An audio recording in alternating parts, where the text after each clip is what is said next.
The Dan Yorke State of Mind program is brought to you in part by Lookout Rhode Island and Takeo Comfort Solutions.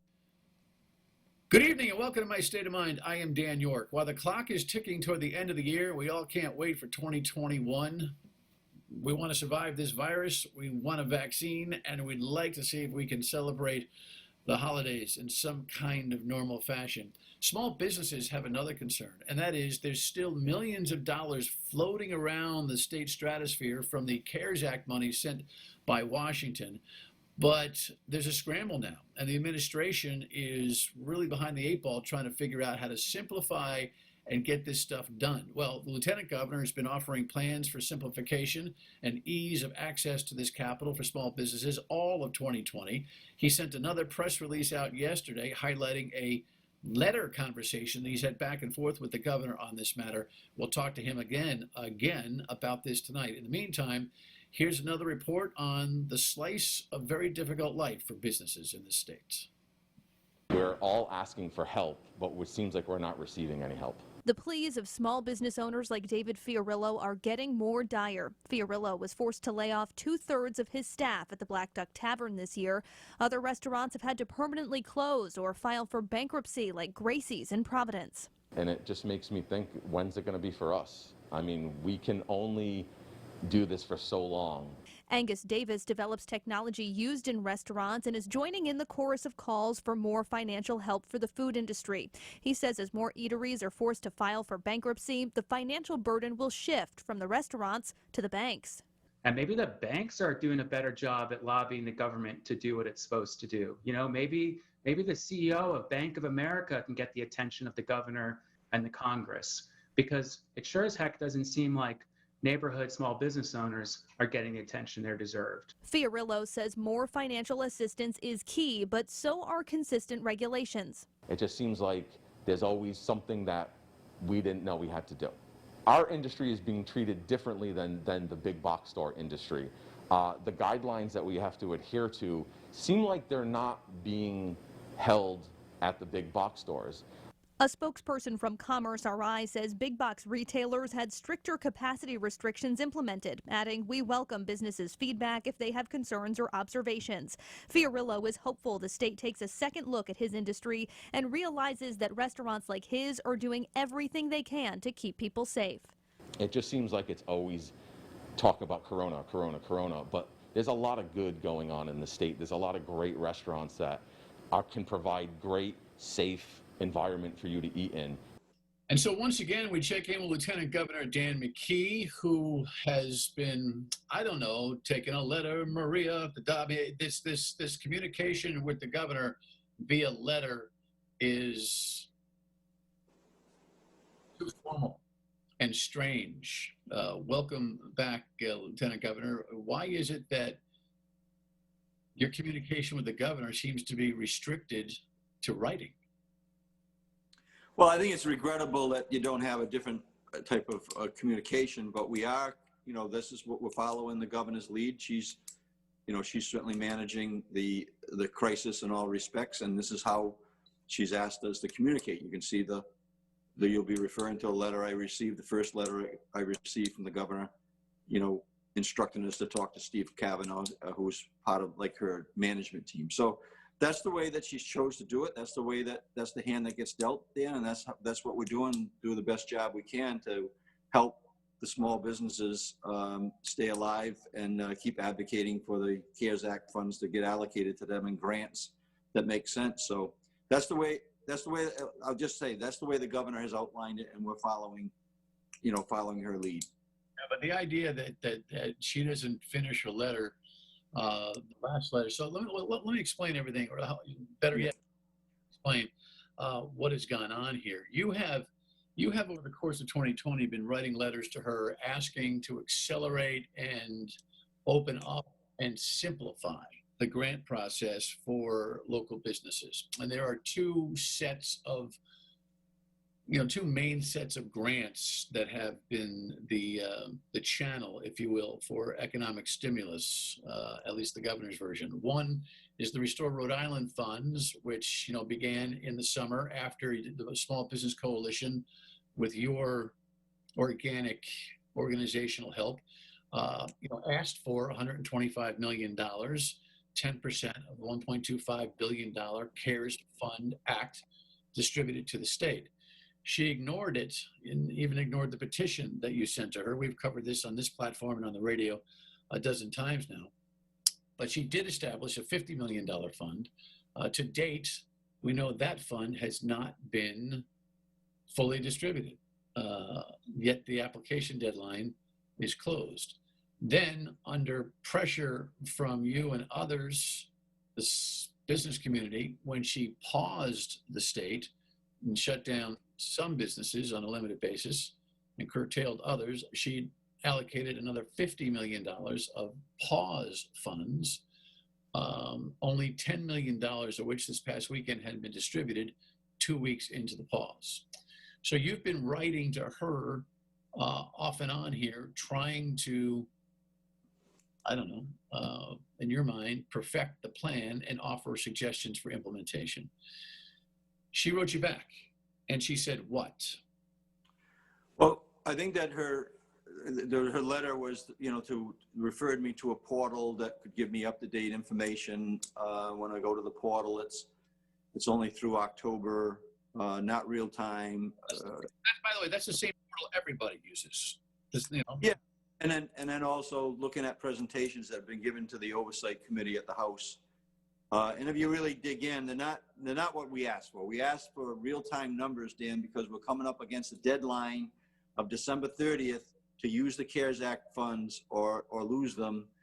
And our concern is to take all the grant programs to the small business and get real-time numbers so you can determine how much is left in each program. So there's those two main programs, like you said, but there's other programs. I'd have to get a piece of paper to actually name them, but this one, reinvent your business strategy. The other one was like the arts and heart, the heart hotel and the art program for $20 million. And then there was a $45 million job training program that was announced as a small business program. So what we're asking for, just very simply, all right, so the $45 million went out to job training. How much have you spent? How much have you not spent? Because if you don't spend it by December 30th, it's going to get reallocated.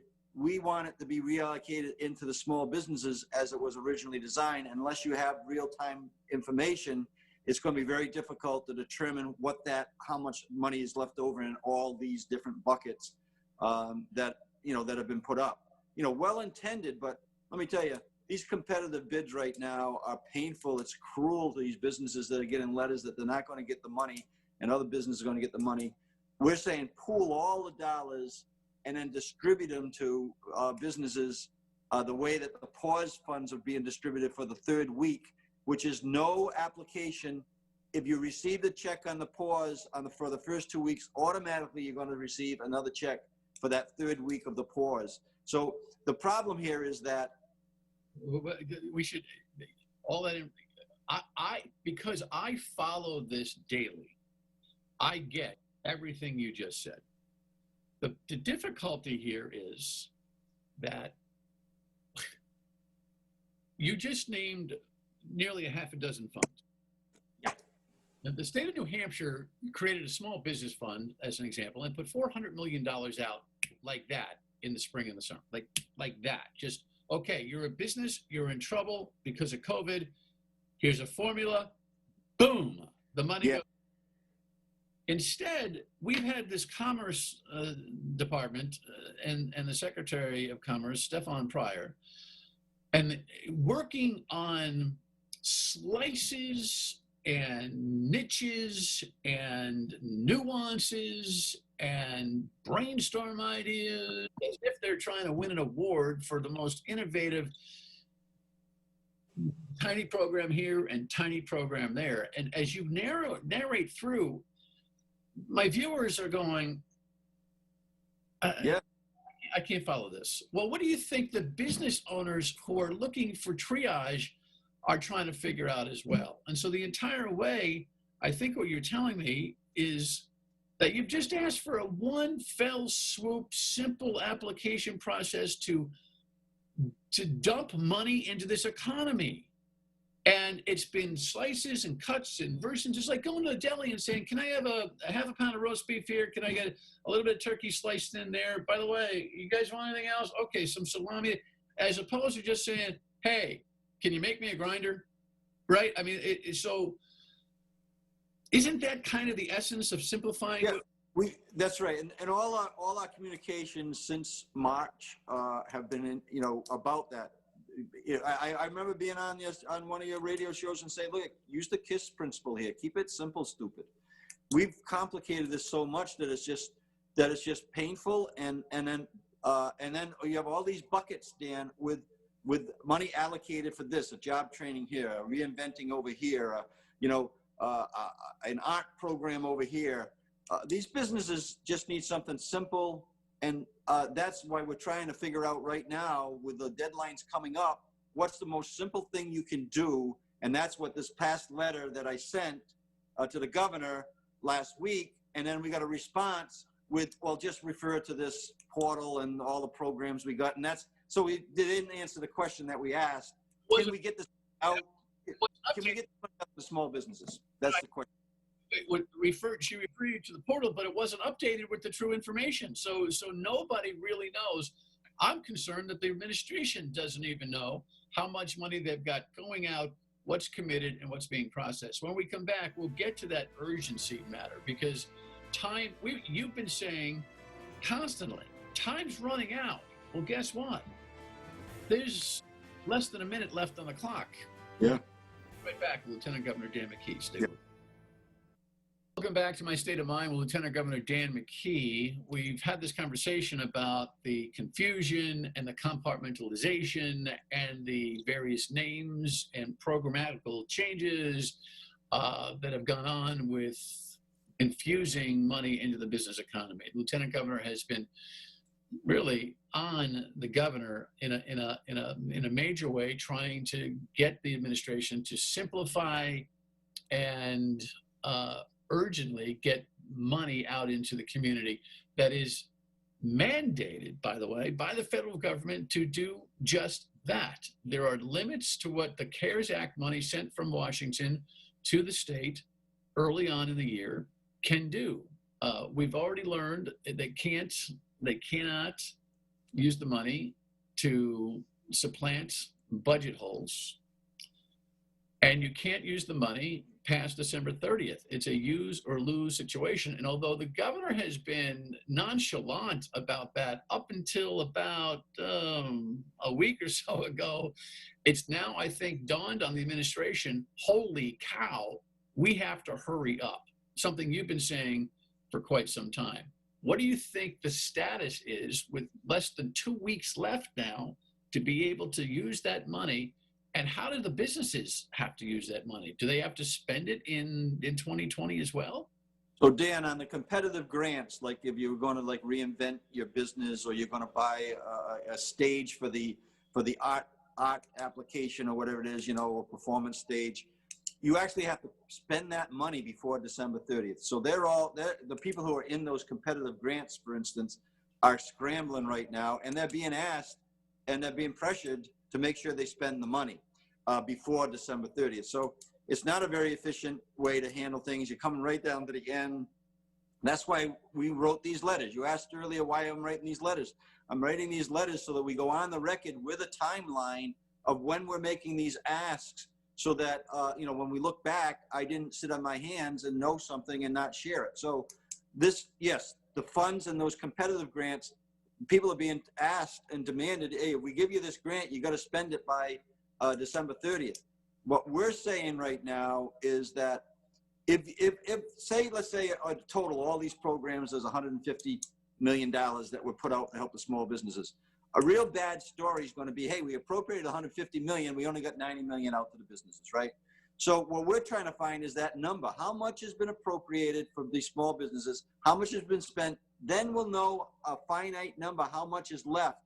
What our letter of yesterday to the governor said, establish that number, roll that back in to like the Restore program or into Commerce, and then send a check out to all these businesses that are already applied based on a simple math formula that you can distribute it based on a percentage.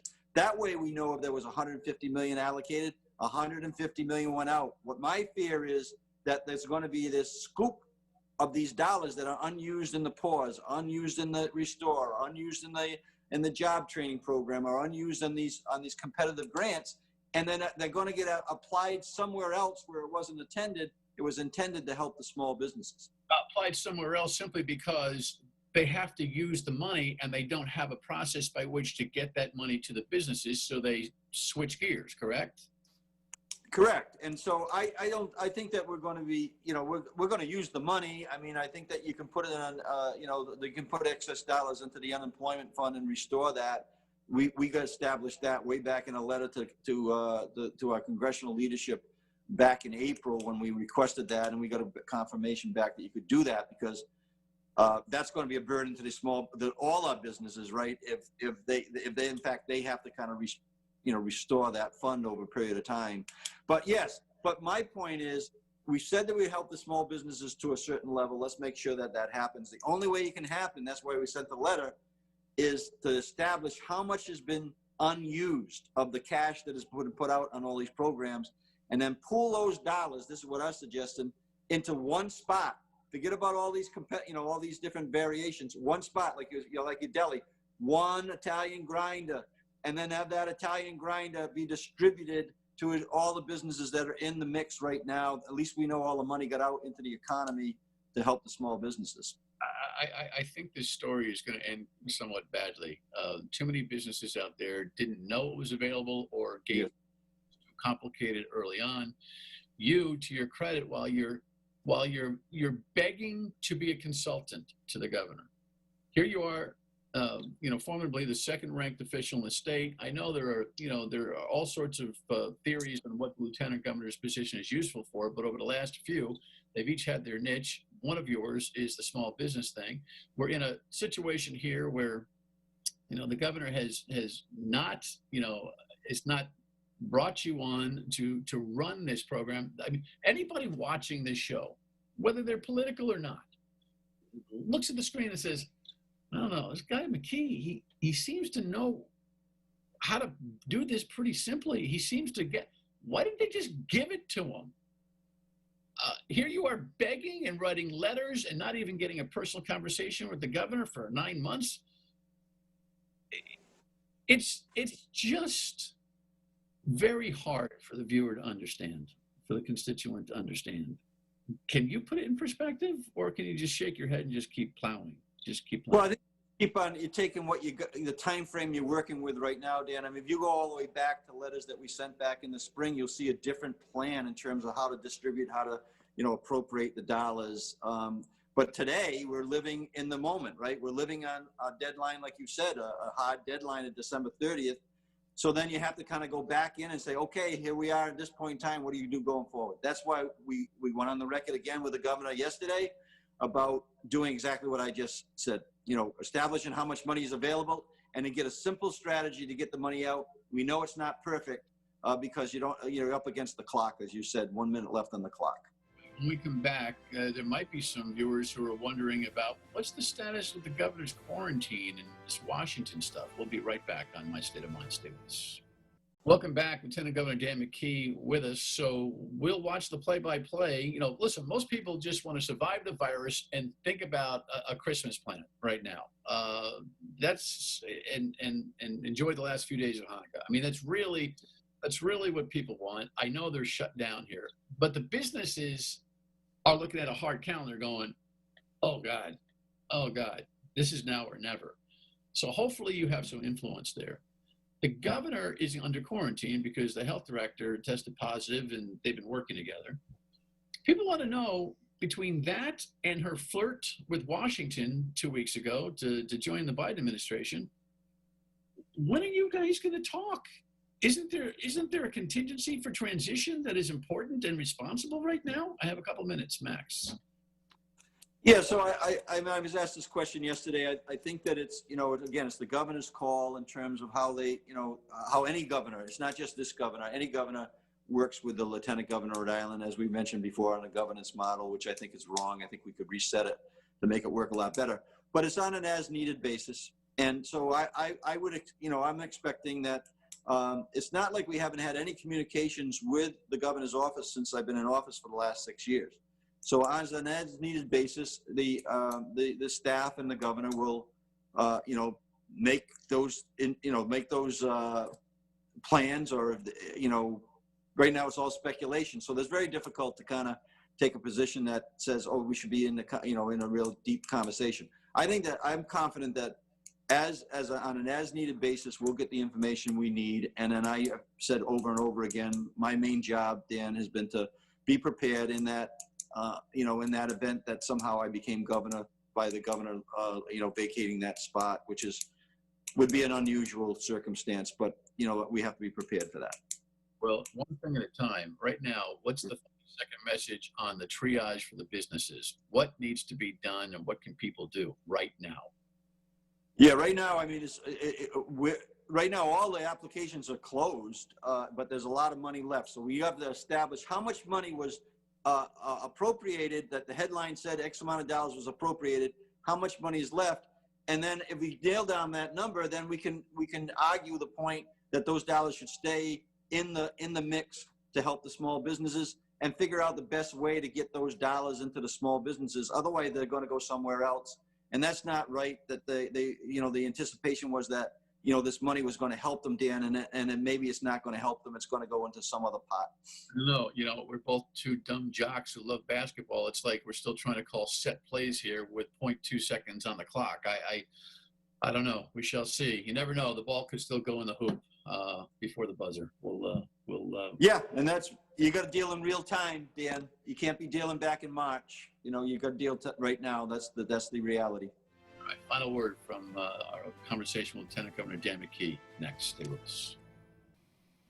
Small businesses are still choking. They need the grant money. It should be simple. We're running out of time. The governor's in quarantine. Lieutenant Governor's at the ready. What happens next? Stay tuned. Talk to you on the radio weekdays 3 till 6 on WPRO, and back here tomorrow night.